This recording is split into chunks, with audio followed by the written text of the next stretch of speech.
लक्ष्मीर्यस्य परिग्रहः कमलभूः सूनुर्गरुत्मान् रथः पौत्रश्चन्द्रविभूषणः सुरगुरुः शेषश्च शय्यासनः ब्रह्माण्डं वरमन्दिरं सुरगणा यस्य प्रभोः सेवकाः सत्रैलोक्यकुटुम्बपालनपरः कुर्याद्धरिर्मङ्गलम् ब्रह्मा वायुगिरीशशेषगरुडा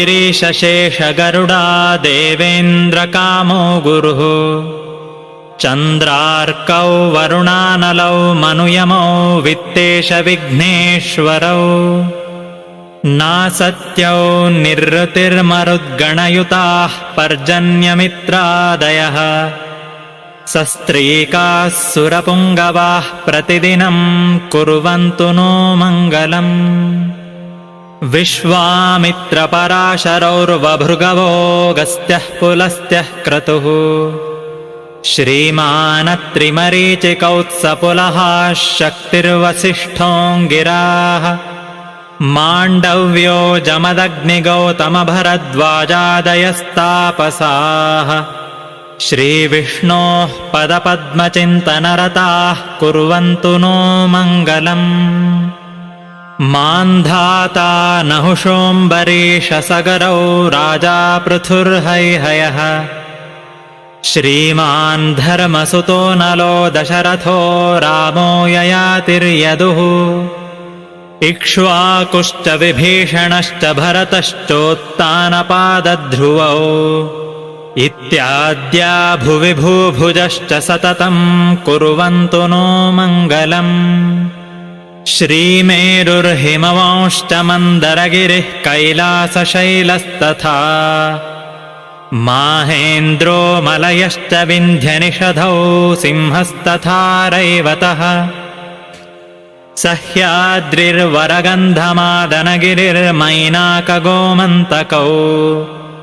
इत्याद्या भुवि भूधराः प्रतिदिनं कुर्वन्तु नो मङ्गलम् गङ्गा सिन्धु सरस्वती च यमुना गोदावरी नर्मदा कृष्णा भीमरथी च फल्गुसरयोः श्रीगण्डकी गोमती कावेरी कपिला प्रयागविनता नेत्रावतीत्यादयः नद्यः श्रीहरिपादपङ्कजभवाः कुर्वन्तु नो मङ्गलम् वेदाश्चोपनिषद्गणाश्च विविधाः साङ्गाः पुराणान्विताः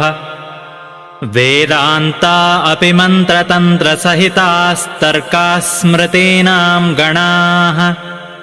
काव्यालङ्कृतिनीतिनाटकयुताः शब्दाश्च नानाविधाः श्रीविष्णोर्गुणराशिकीर्तनपराः कुर्वन्तु नो मङ्गलम् आदित्यादिनवग्रहाः शुभकरा मेषादयो राशयो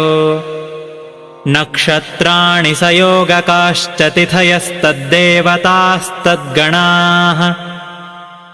मासाब्दा ऋतवस्तथैव दिवसाः सन्ध्यास्तथा रात्रयः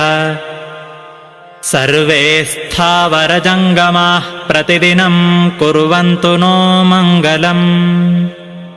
इत्येतद्वरमङ्गलाष्टकमिदं श्रीराजराजेश्वरैः आख्यातं जगतामभीष्टफलदं सर्वाशुभध्वंसनम् माङ्गल्यादिशुभक्रियासु सततं सन्ध्यासु वा यः पठेत् धर्मार्थादिसमस्तवाञ्छितफलं प्राप्नोत्यसौ मानवः इति श्रीराजराजेश्वरतीर्थविरचितं मङ्गलाष्टकम्।